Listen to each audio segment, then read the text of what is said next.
Bonjour à tous les amis, bonjour chers travailleurs, chers entrepreneurs, chers passionnés de mécanique, chers passionnés par les femmes. Moi ça c'est pas trop moi, mais je comprends les gens qui sont passionnés. Aujourd'hui petite vidéo, comment mettre un pied à l'étrier, comment mettre comment mettre une pierre à l'édifice, comment se lancer. C'était aussi des sujets qui revenaient souvent sur des petits bâtiments. Vous voyez cette maison, c'est une maison qu'on n'a pas acheté très cher et qu'on a totalement rénové, qu'on refait, on a voilà, plein de projets comme ça. Donc là les gars, le but c'est de traiter un sujet, on a acheté un hangar, vous voyez cette maison, on est dans la rue, vous voyez la maison elle est là, là il y a un bout de trottoir, je sais même pas s'il fait partie de la propriété, et là vous avez la rue, il n'y a pas de place de parking, etc. Donc on va parler de ce petit locatif, et on va parler en même temps de pourquoi c'est associé à cette maison qui est juste ici dans le village, dans ce beau village du Seigneur. D'ailleurs on a le Seigneur qui est avec nous juste ici dans cette petite maison, regardez là, dans le petit trou qui est juste là.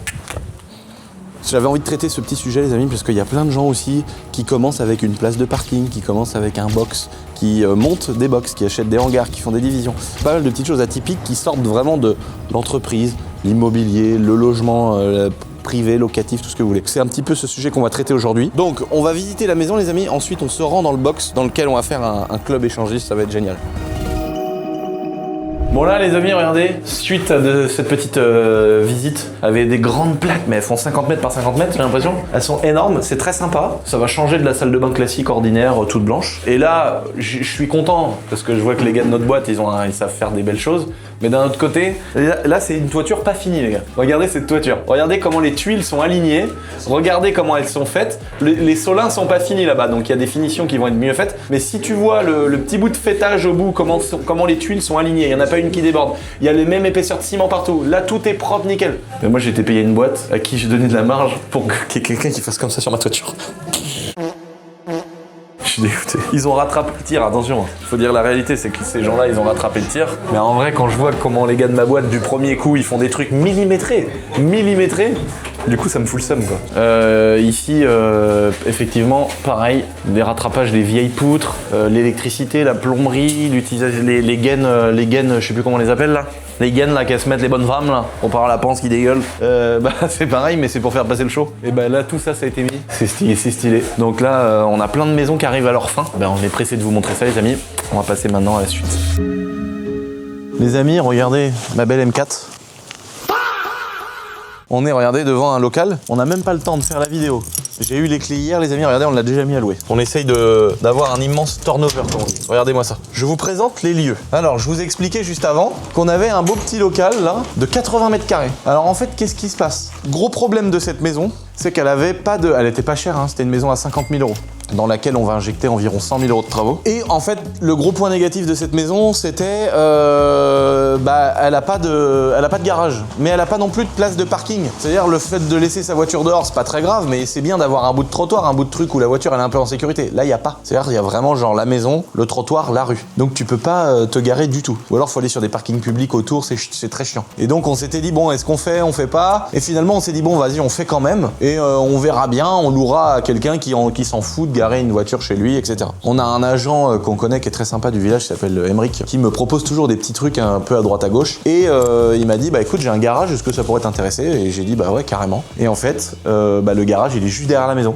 Donc c'est trop ça. Je l'ai vraiment acheté pour ça, en me disant le jour où ce garage, je vais vouloir le vendre, je vendrai avec la maison. Donc en fait, au lieu de vendre une maison qui est très compliquée d'accès, où on peut pas se garer, où il faut se garer dans une autre rue, mettre sa voiture, pas en sécurité, là je vendrai un ensemble avec un garage qui n'est pas collé à la maison, mais qui est déporté. Donc en gros, tu t'arrêtes là, tu mets ta voiture, tu fermes la clé, et t'as quelques mètres à faire à pied et t'es dans la maison. Donc je vendrai une maison avec un garage, mais qui n'est pas attenant. Et donc c'est quand même un énorme avantage, surtout que du coup c'est plus une place, tu peux vraiment mettre 4 voitures. En largeur, tu peux mettre 2 voitures en ouvrant les portes, en étant à l'aise, et en longueur, tu peux en mettre, tu peux pas en mettre 3, tu peux en mettre 2. Donc vous voyez, tu peux mettre 2 caisses là, tu peux même mettre 4 voitures collées là, et au fond te faire un petit bout de hangar, te mettre un bout d'établi, tu peux mettre des vélos, des trucs, des machins, et ça a de la gueule hein. Moi je suis très content d'avoir acheté cet endroit, je me sens vraiment chez moi ici. Non mais c'est stylé, j'aime bien. Donc l'idée c'était ça. Je m'étais dit cet investissement il est bon parce que le jour où je vais revendre cette maison, ça va être une vraie plus-value pour pouvoir la vendre en proposant ce garage. Et c'est un garage, les amis, que j'ai payé 20 000 €. Alors c'est peut-être un peu cher parce qu'on est dans la campagne, machin, c'est quand même pas donné, mais d'un autre côté, ça se vend 30 000 € un garage ici. Donc c'est comme ça, qu'est-ce que tu veux que je te dise, je l'ai pas acheté très cher, je l'ai pas non plus eu gratos, mais je trouve qu'il est bien. Bon, la porte elle est un peu moche, elle est un peu vieille, mais je pense que elle fait le café la porte, tu vois. C'est solide, il y a les rails, ça coulisse bien, voilà, elle mériterait un coup de sablage là, même sans protection, là tu sables tout là. Un coup de peinture noire, et je pense que c'est ça qu'on va faire et ça sera très très bien comme ça. Au sol, le jour où t'es énervé, tu mets une petite dalle en béton tout le long, mais pareil, ça c'est du luxe quoi, tu vois. Voilà, parce qu'en fait il y a plusieurs hypothèses. À long terme, le but c'est ce garage de le vendre avec la maison qui est dans la rue juste à côté, mais en attendant, vous avez vu, j'ai collé un beau petit panneau à louer. Donc en fait en attendant, dans 10, 15, 20 ans, je sais pas quand est-ce que j'aurai envie de revendre l'autre maison, et ben j'aurai ce petit garage qui sera là, ça va faire une belle plus-value comme je disais. Et en attendant, j'ai déjà collé un petit panneau à louer, j'ai reçu les clés que hier les amis. Mais j'ai déjà mis un petit panneau à louer les gars, parce qu'il y a forcément quelqu'un dans le village que ça va intéresser, j'imagine, de pouvoir garer des bagnoles, parce que tu vois, regarde même ici, tu vois les voitures qui sont là. C'est quand même, bon, il y a sûrement des gens qui s'en fichent, tu vois. Vous voyez là, on est sur des bagnoles qui sont vraiment genre, elles sont les 3/4 de la voiture est sur la route. Donc tous les jours, il y a des gens qui font des créneaux pour passer à côté des bagnoles. Quand tu t'en fous de la voiture, tu t'en fous, c'est clair, tu vois. Mais quand tu commences à avoir une petite caisse sympa ou que simplement t'as pas envie de te faire rayer ta caisse ou ça se trouve, ça arrivera jamais de la laisser dans la rue. Mais d'avoir une caisse qui est rangée quand même, c'est toujours plus pratique. Et en attendant, on est quand même sur un petit hangar qui fait 80 mètres carrés et qui peut être aussi un dépôt pour une entreprise. Tu peux mettre, je sais pas, un plombier, il peut mettre des racks et se faire un magasin avec tout son matériel, tous ses coudes, tous ces trucs en laiton, les robinets, les machins, les rouleaux de PER et tout le bordel. Un électricien, pareil, il peut se faire son magasin et son dépôt ici, il peut même mettre une ou deux voitures de chantier et faire son dépôt dans le fond. Donc c'est un truc qui se loue pas cher. Je pense que ça tourne autour de 250 €, tu vois. Faut pas être. On est dans un petit village, on est à la campagne, on est un peu excentré de tout. Je pense que le bon loyer sur un truc comme ça, c'est 250 balles. Par contre, c'est constructible. Donc en vrai, énervé, tu fais une petite baraque là-dedans. Tu rigoles, mais tu peux, hein. C'est constructible, donc tu peux demander à la mairie de faire un petit changement de destination. Faut faire un raccordement électrique, des évacs de flotte et tout, mais en vrai, ça peut se faire, hein. Ça fait des travaux, hein, mais... Et là, tu mets tout en placo, isolation partout, une chambre, une salle de bain, une pièce, une petite mezzanine pour faire un lit pour les gosses, t'es max. En vrai, de vrai, tu rigoles, mais ça se fait. Se faire une baraque là-dedans. Mais bon, à 20 000 € ou 30 000 €, il y a moyen de trouver des ruines avec plus de terrain, des endroits mieux, tu vois. Mais c'est pour ça que je vais essayer, je vais voir. Je sais pas ce que ça va donner, mais je l'ai mis à louer. Je sais que c'est dans ces prix-là, à peu près un garage de 100, 250 €. Et ça peut servir très bien de stockage pour un voisin qui a justement, lui non plus, pas de parking. Ou pour, comme je vous dis, un petit artisan, un truc comme ça. Là, il y avait un espace à l'époque, je sais pas ce que c'est. Parce qu'on voit qu'ici, là, ça a été remuré. Donc je sais pas trop ce qu'il y avait ici. Ça se trouve ici c'était un quai, dans le temps c'était des fermes partout. Ça se trouve il y avait des tracteurs qui venaient bourrer du foin. Mais on voit en même temps un bout d'IPN ici, renforcer le mur de la maison qui est là. Là-haut on voit une gouttière qui a été murée, mais une petite gouttière, donc ça devait dire que c'était sûrement une petite toiture. Ça c'est pas du diamètre 100 là. Donc qu'est-ce que ça aurait pu être? Je me demande. Et là il y a un bout de baraque qui est là aussi, on sait pas trop, c'est marrant. Et un bout de gouttière emmurée, je trouve qu'il y a une histoire rigolote d'avoir la gouttière. Et t'as vu, elle est presque pas commée tout le long la gouttière. C'est-à-dire qu'elle a vachement bien survécu au fait que ce soit plus du tout une gouttière qui soit utile. Et là, elle est carrément dans le mur, c'est ouf. C'est marrant, toutes les modifs, tous les nouveaux aménagements qui ont été faits. Moi, ça me passionne à chaque fois que je trouve un endroit à la con comme ça. Tu regardes, tu dis, mais pourquoi cette gouttière-là? À quoi ça pouvait ressembler pour que la gouttière, elle soit comme ça? Parce que du coup, la pente était comme ça. Donc ça se trouve, là, ils ont repondu un bâtiment. Ça veut dire que tout ça se trouve, c'est plus récent. Ça, c'est vieux. Ça se trouve, tout ça, là, ça a été créé après. Et ici, il y avait une petite maison classique, quoi. Je trouvais ça sympa de vous illustrer comment je fais aussi de l'immobilier où tu commences à 80 € par mois. Parce que si tu divises par 240 mois, 20 000 €, bon, j'ai pas pris les intérêts, mais il y a des places de parking, il y a des petits hangars, il y a des petites choses comme ça à droite à gauche qu'on peut toujours trouver.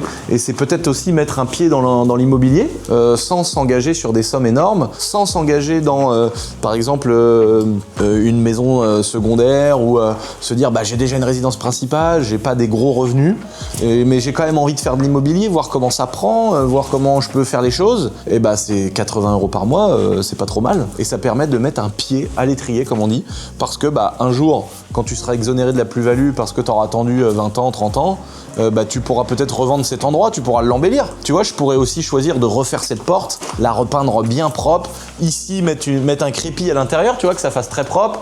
Je pourrais peut-être piquer les murs et refaire un joint dessus pour que ça ça fasse très joli.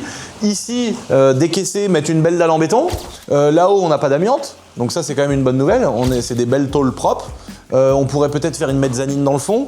Et là, du coup, tu vends plus un bout de garage en tôle, tu vends un local d'artisan. Où le gars, il sait qu'il a un petit bout d'isolation, un petit bout de faux plafond, une belle dalle au sol. Tu sais, c'est super stylé d'avoir un dépôt pour un artisan où le mec, il va pouvoir... Donc là, tu peux peut-être le valoriser, le louer plus cher. Ou alors, tu lui refais vraiment une belle gueule et tu le vends. Tu vends, je sais pas moi, une maison où tu changes la destination et tu le vends en baraque, j'en sais rien moi. Faut essayer des choses, faut réfléchir. Rien ne coûte d'aller voir la mairie, de lui dire est-ce que je peux changer la destination de ce garage en habitation? Est-ce que tu peux le viabiliser, donc avec une évacuation des eaux, une arrivée d'eau, une arrivée électrique? On est dans des petites mairies, on est dans des petites campagnes. À un moment donné, quand tu trouves le bon interlocuteur, c'est possible que tu arrives devant quelqu'un qui trouve que c'est cool de mettre de l'argent et d'investir dans son village pour justement transformer cet endroit en habitation et recréer de l'économie à notre petite échelle.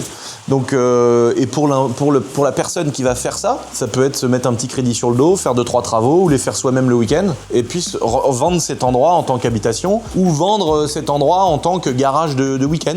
Donc peut-être simplement le viabiliser, mettre un chiotte de l'électricité et le vendre comme un atelier. Et il y a des mecs qui vont être super contents d'habiter en ville ou super contents d'habiter dans des endroits où ils ont 0 place, 0 cours, de se dire mec, je viens là, je me mets un petit pont, j'ai ma BMW, j'ai ma caisse, j'ai un atelier et là je bricole. Ou alors faire une activité carrément. T'aurais le droit de faire un garage ici, tu vois. Donc avec un pont et une petite enseigne. J'ai plein d'idées à la seconde, mais il y a des choses réalisables, il y a des choses pas réalisables, il y a des choses légales, pas légales. Tu vois, parce que sinon on peut ouvrir le plafond et faire pousser les pieds dedans. Avec des lumières, ou alors tu fais carrément une chambre, tu fais de l'autofloraison, et là t'envoies des trucs, tu vois, le pied il est haut comme ça, mais il fait 1 kilo. Bon, après ça, par contre, c'est pas légal. J'en ai tellement vu quand j'avais 15 ans, là, 20 ans, là. Tu sais, on a tous des potes à la campagne qui ont des chambres de culture. Non. Et quand il neige, il y a un gros carré sur le toit de sa maison qui chauffe à mort la chambre de culture. C'est comme ça qu'ils se font niquer. Moi, je connais un gars qui s'est fait niquer comme ça. Il y a une partie de sa toiture, il n'y a pas de neige. Et des consommations démesurées d'électricité. Enfin bon, voilà. Mais je pense que ça, ce genre d'endroit, c'est mettre un pied dans le monde de l'immobilier sans avoir forcément des 3 000 € par mois, des 500 € par mois. Et voilà, là c'est des sommes, tu vois, moins de 100 € par mois, tu peux commencer, essayer de comprendre un peu les rouages. Un peu comme quand j'explique aux gens d'essayer de mettre 1 000 € en bourse. Moi je m'en fous, j'ai rien à vendre, tu vois ce que je veux dire? J'ai fait une vidéo sur quel broker choisir, on m'a traité de charlot encore. Donc je vais arrêter d'en parler de la bourse. Parce que je suis pas comme les personnes qui ont besoin de prouver. Qu'est-ce que j'ai à prouver? Moi je me torche avec ça. J'ai pas besoin. Donc je vais pas aller faire une vidéo, regardez là combien que j'ai gagné. Je m'en fous. Genre les gens ils me croient ou ils me croient pas. Si je leur dis que j'ai gagné, quel est l'intérêt pour moi de parler de bourse? Personne me paye, frère. J'en ai rien à cirer, moi, de la bourse. Enfin, si, non, moi, j'en ai à cirer, mais j'en ai rien à cirer de donner... Mais vu qu'il y a beaucoup de gens qui me demandaient « Mais comment on fait? On choisit quel broker ?» Je dis « Tiens, je vais faire une vidéo où je montre vraiment les meilleurs brokers. » D'ailleurs, ils ont tous réagi après. Tous les brokers m'ont écrit après. Oui, Lucien, on pourrait te faire un code d'affiliation. Bah les gars, fallait répondre avant. Et la vidéo flop, quoi. Il va comprendre, gros. Alors que tout le monde l'a demandé. Tout le monde l'a demandé, ouais, c'est ouf. Ça se trouve, en fait, tous les commentaires, c'était 1500 personnes. Et c'est les 1500 personnes qui, à chaque fois, mettaient des commentaires. Et moi, je me suis dit, putain, c'est pas possible, il y a 4 millions de mecs qui veulent que je fasse une vidéo sur les brokers. C'est ça aussi qui est drôle. Mais je regrette pas de l'avoir fait, elle est bien, je la trouve bien. Je regrette pas du tout ce que j'ai dit. Après, il y a des gens qui pensent que, je sais pas, c'est peut-être dans ma façon de dire les choses. Moi, j'ai pas trouvé que j'avais fait le charlot dans cette vidéo, j'ai pas trouvé. Au contraire, j'ai dit vraiment ce que je pensais. Et encore une fois, les gars, faut dire la vérité, il y a un monde entre ce que vous voyez sur YouTube, Internet, et la réalité. Et oui, peut-être que je propose peut-être un truc qui est pas aussi alléchant que ce qu'on a l'habitude de voir, mais je vous propose la réalité. La réalité, c'est que quand tu fais ce que je fais aujourd'hui, même si j'ai 50 maisons, 40 maisons, je sais même pas combien j'en ai, bah, je continue à faire des choses comme des petits garages pourris comme ça. Il y a un moment donné, si tu dis ouais, moi maintenant j'ai des châteaux, je vais faire que des châteaux, je revends toutes mes maisons, je veux faire que du luxe et tout, ça marche pas, gros. Enfin, c'est pas ma strat. Bravo à ceux qui ça marche, ça me gratte les couilles. Et bravo à ceux qui sont forts. Moi, je suis pas fort. Moi, j'essaye de faire plein de choses. Et ça passe aussi par des petits garages comme ça. C'est une opportunité pour la maison que j'ai derrière, mais en attendant, c'est quand même une immobilisation financière. De 20 000 €, j'ai pas fait de financement. Donc ces 20 000 € là, ils sont immobilisés tant que je vends pas la maison. Donc j'ai besoin de louer cet endroit pour rentabiliser ma dépense de 20 000 €. Je vais jamais vous raconter la messe, j'ai rien à vous vendre. Donc quand je vous explique un broker que je trouve top, bah moi c'est des brokers que j'utilise. c'est des brokers que je connais. Je pense qu'on n'est pas beaucoup quand même à dire vraiment ce qui se passe sur... à part le mec qui te vend une formation à la fin, quoi. C'est toujours la même chose. Le mec, il va dire oui, alors là, comme ci, comme ça. Et alors, si tu veux en savoir plus, achète ma formation totalement gratuite. Mais une fois que tu as lu la formation totalement gratuite, c'est que des trucs payants. Et c'est très bien si c'est leur business et que c'est bien fait. Je trouve que c'est très bien, mais 99% du temps, c'est mal fait. Et après, moi, je donne plein de petits tips gratos. Et les gens, ils m'ouvrent en deux dans les commentaires. Tu vois, il y a un moment donné, je pense que je ferai plus de vidéos comme ça, quoi. Là, c'est comme le cercle, en fait. J'ai l'impression que cette vidéo-là, c'est comme le cercle. On a fait un projet où, justement, c'était tellement... Je sais pas, il y a un truc qu'on a foiré. Parce qu'on est arrivé avec...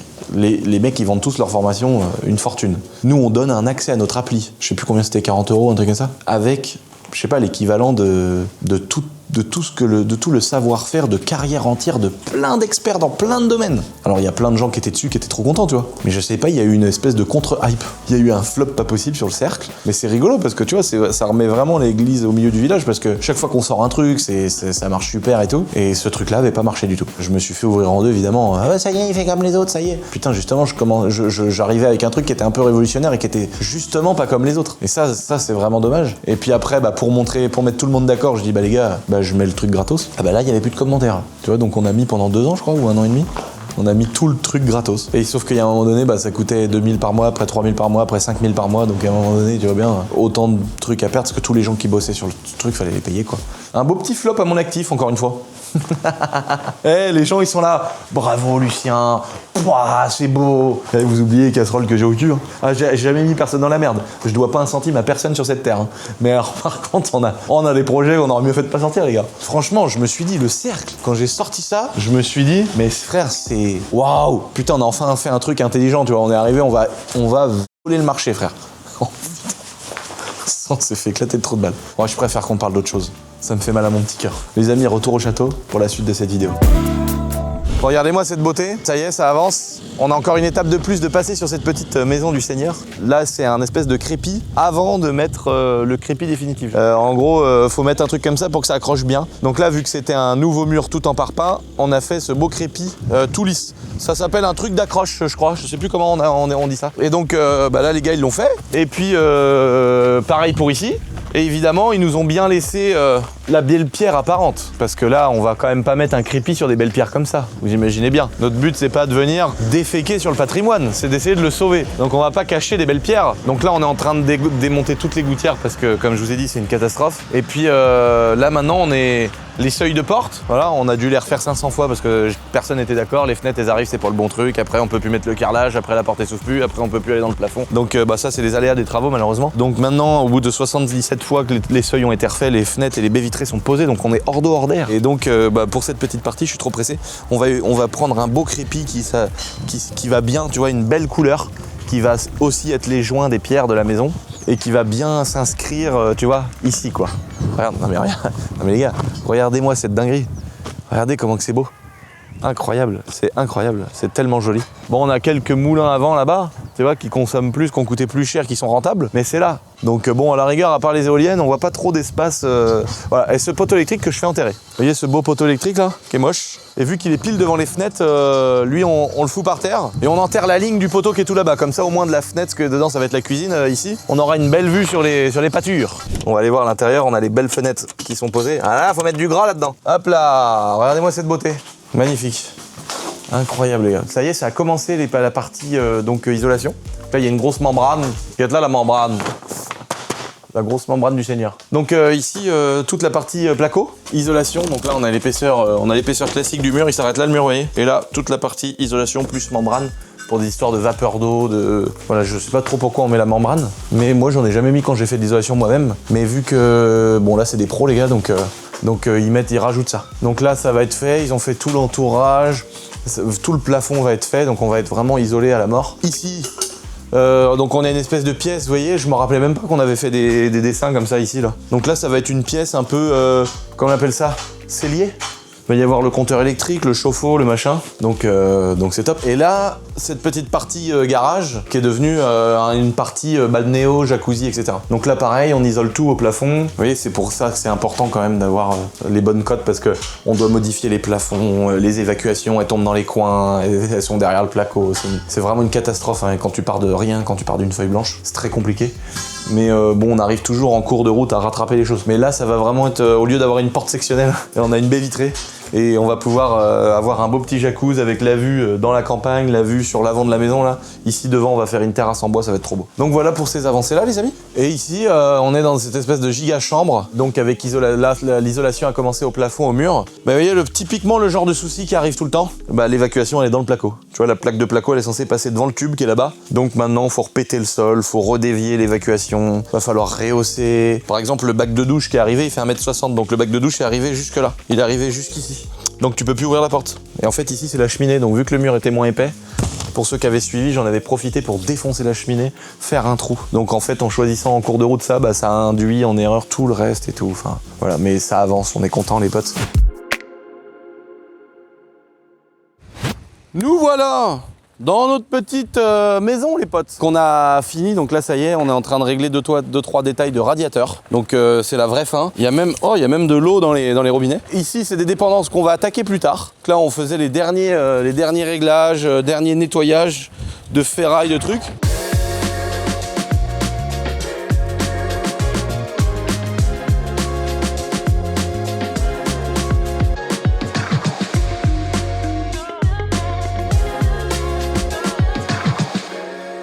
Donc là, vous voyez, on a vraiment tout nettoyé, tous les espaces autour de la maison, des dépendances, autour des granges, etc. Donc on est en train de faire les parcs, nettoyer les buissons, passer au Karcher les dalles devant la maison, donner un accès propre à la cour, ratisser pour qu'on puisse proposer cette maison. Ça y est, on l'a proposé à la location. Et donc on va louer cette maison à une famille avec un accès derrière, etc. Comme on l'a dit dans la vidéo de présentation de la maison. Là, on vient gérer 2-3 petits détails. Ensuite, on s'occupera des dépendances, des granges pour en faire des lieux de stockage. Par exemple, moi, je peux stocker, je sais pas moi, de la laine de verre, je peux stocker du bois, des trucs comme ça pour mon entreprise.